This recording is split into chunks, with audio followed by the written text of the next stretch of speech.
Hey, it's Paul Case here with Paul Case Farms. I hadn't put out much video this week yet. Today's April 30, last day of April, whatever that is. And it's Bull Turnout day, and we have been turning out bulls, Scott and me. So got them all turned out, and I can hear one of them bawling that just now found the cows here. Took him an hour to walk through the corral because there was maybe more green grass there than what he found. And a bull out there that he hadn't been with, but I'll turn you around and show you what's going on here. Nothing. Ain't nothing going on. I'm sitting here watching the trash so it don't get out of the burner, but everything's kind of green and juicy. We had quite a bunch of rain Saturday evening, and so we had one Sunday evening too. Had a big shower. It kind of stayed rainy all day Sunday, but we was able to get in the woods today. We didn't even try yesterday because it had been so wet. And so if you look real close, you can see there's a load of logs on my truck down there. Kind of uncommon for it to be sitting here with logs on it, but those are some grade logs that I take to a different place, and I thought maybe we'd maybe get to deliver them tomorrow. If it's raining, I can run them down there, or if it's too wet to go back to the woods. I did get some spraying done yesterday after we got done working on my truck, until my sprayer gave me trouble, and fuel filters on my tractor's plugged up, so it's sitting outside kind of where it landed. But I got almost 2 tank loads sprayed off, so I got over all the open ground on 140, and then probably almost 25 acres here. It was all open ground. Spraying, I would be spraying Grazon, but I'm spraying Gunslinger. It's a knockoff of Grazon. That stuff's gotten a little more expensive by about $20 a jug, which is $20 every 15 acres for me, 10 acres, something like that. But anyway, I have to spray or else I get overrun with them red-headed thistles. And I found out that spraying gets all them pasture weeds and stuff that I'd have to mow in the fall. So I think I'm growing more grass because I'm spraying. So I think it's worth doing. I've got one place over here we used to have to mow every year, or else it would grow up in stuff and wouldn't grow any grass at all. It'd just all be weeds and briars and junk, you know. I haven't bush hogged it, way over 10 years, probably more like 12 or 13 years since I've mowed it. Maybe longer than that, I can't remember. But so I've been picking that practice up on a lot of my other pasture ground, and I've been figuring out here lately that I'm gonna have to go spraying my hay ground because them thistles want to cheat in my hay ground, and last 2 years of drought's been pretty hard on it. So I got a lot more spraying to do.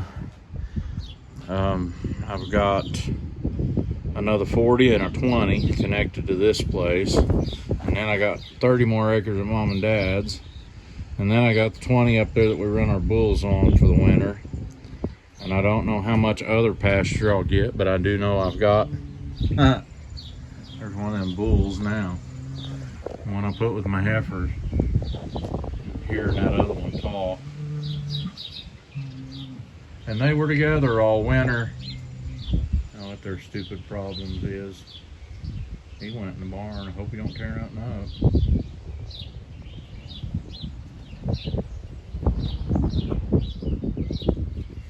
He was our heifer bull last year, and I bought him from Scott because he done such a good job as a heifer bull. I wanted to get to use him again this year. We had 12 heifers that we ran him with, and I didn't have him on very good pasture. and so they didn't grow. They weren't as nice as the replacements that I've kept this winter and spring. And so I only had 8 of them that got pregnant.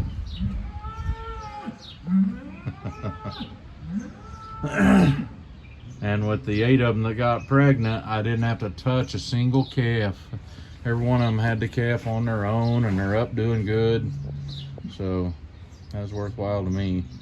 It's what we've been shopping for a bull for. So he'll be our heifer bull.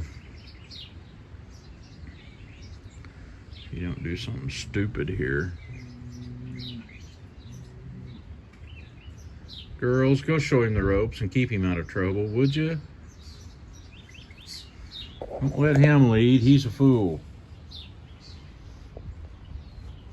I might have to shut him back out of that field that gets up against where the other cows are at. Silly things. You never know. You just never know how much trouble them things can get into. Lighting's all wrong to be right here, but this is where I'm at.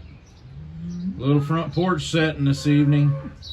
Just watching the trash burn.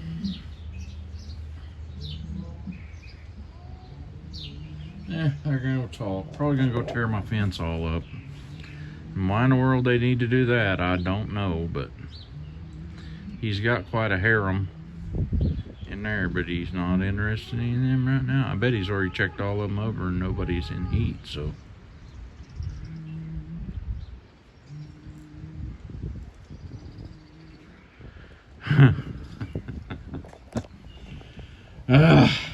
Aggravating things. Won't be very long. We'll be putting a hay mower to that tractor, trying to get some hay baled up. But that's just kind of how it's happening right now. So I'm gonna sign off right here and say thanks for watching. And sure was good to meet everybody that I met at the meetup. There was a few people I intended to get to meet that were there that I did not catch up with. It was quite a lot of people there, and they had activity, so it was busy time. Quite a little bit of it instead of just visiting time. But I didn't take my lawn chairs because I don't have any. My lawn chair would look like a 5-gallon bucket. And so Jesse loaned me his chairs right in front of his deal, and I didn't want to move them from in front of his camper RV. So, but we had a good time. Enjoyed to get to visit with everybody that I did. There was a lot of bad storms. We had some people that drove home kind of through and around bad storms, and a couple of our people had some damage at their homes, on their properties from that. I think Josh Sherman might have been the worst of it. Sherman Family Farms. If y'all watch him, go over and watch his video that he put out about what's happened at his place. We got word when we were there, or that after we left, the night we left, was when the biggest, heaviest rainstorms came in, and he had blowed his shingles up on his house kind of, and had a lot of water damage in his house, sounded like. But he's right on a creek, and the creek all got up and washed away. Pretty much looked like all of his watermelon growing supplies and irrigating supplies and greenhouse stuff, plus quite a bit of his animals didn't live through it. They either floated away or drowned or both. And so they found the dog's collar, but no dog. His pig, sounded like his pigs all died because of it, drowned because they were in a pen and the water got way up. Of course, it's all gone down time he got home, but man, it just made a mess of his place, doggone it. I feel for him. We've had tornadoes and floods and stuff like that around here close to us, and I've been to help a lot of people that have that kind of stuff, and it's devastating. So if you want to help out with that, there's a way you can do it, and it's listed in the comments of Josh's video that he put out, how you can do that. So and he really didn't put out there that he was needing help, but man, with as much cleanup as he's got to do, I bet it would be well appreciated, anybody that can get a hold of him and volunteer or whatever you would do to help him out.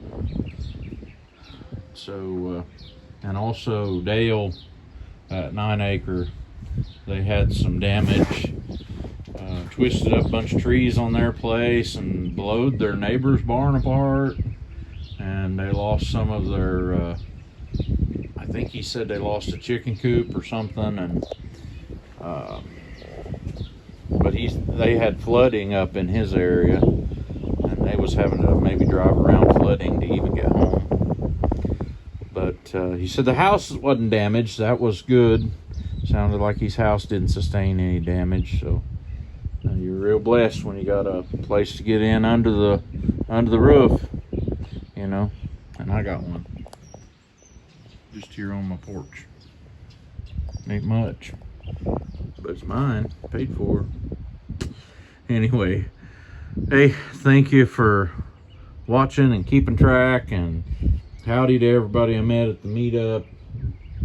Glad to get to shake hands with y'all and sit down and chat. And we'll see you. If I don't put up another video this week, I will do my best to be on Jesse and Lisa's live Saturday night in the comments. So you can hit us up there.